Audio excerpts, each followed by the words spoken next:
స్తోత్రం యేసయ్య. ప్రియమైన దేవుని బిడ్డలారా, క్రీస్తు నామములో మీ అందరికీ సమాధానం కలుగునుగాక.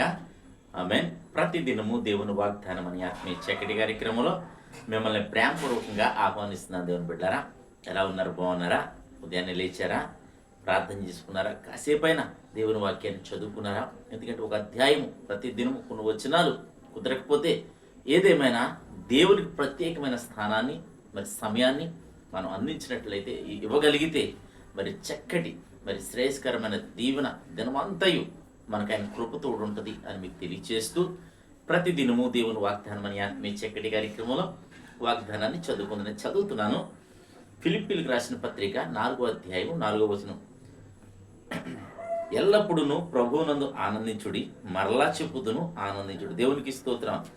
ఇక్కడ చక్కటి వాగ్దానం ద్వారా ప్రభు మనతో సెలవిస్తూ మాట్లాడితే ఏమంటే ఎల్లప్పుడూ ప్రభునందు ఆనందించాలట. మరి ఈ ఆనందం మనకి లోకంలో ఉందంటారా?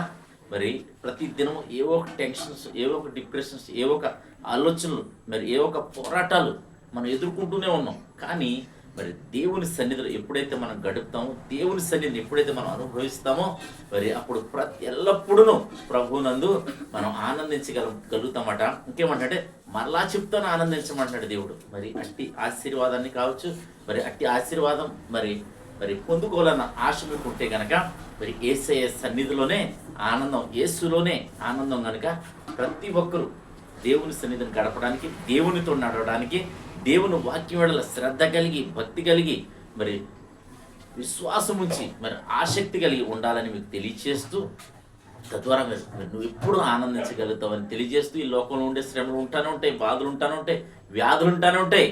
అయినప్పటికీ నువ్వు ప్రభుతో సహవాసం చేయగలిగితే నువ్వు ఎప్పుడు ఆనందంగా ఉంటావు, సంతోషంగా ఉంటావు, క్షేమంగా ఉంటావు, మరి ఆశీర్వాదకరంగా ఉంటావు. అనేక మందికి నువ్వు ఆశీర్వదించబడమే కాదు, ఆశీర్వాదకరంగా కూడా నిన్ను దేవుడు చేయబోతున్నాడని తెలియజేస్తూ దేవుడి మాటలు దీవించునుగాక.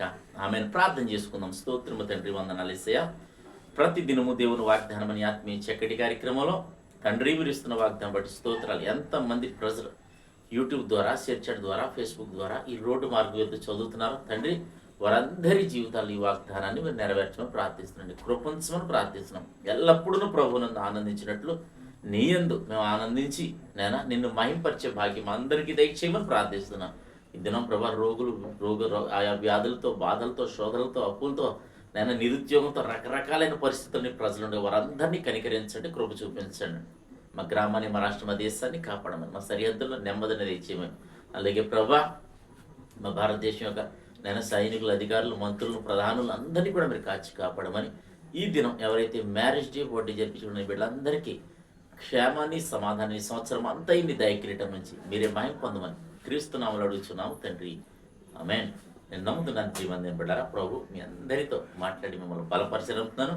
మరి ఈ వీడియో అనేక మందికి షేర్ చేయడం ద్వారా మీరును మరి దేవుని సేవలో పాలుభాగస్తులు అవుతారు కానీ మీకు తెలియజేస్తూ ఈ దినం ఎవరైతే పుట్టినరోజు జరిపిస్తున్నారో మీ అందరికీ నా యొక్క శుభాలు తెలియజేస్తాను. దేవుడు నిన్ను కుటుంబాన్ని దీవించునుగాక.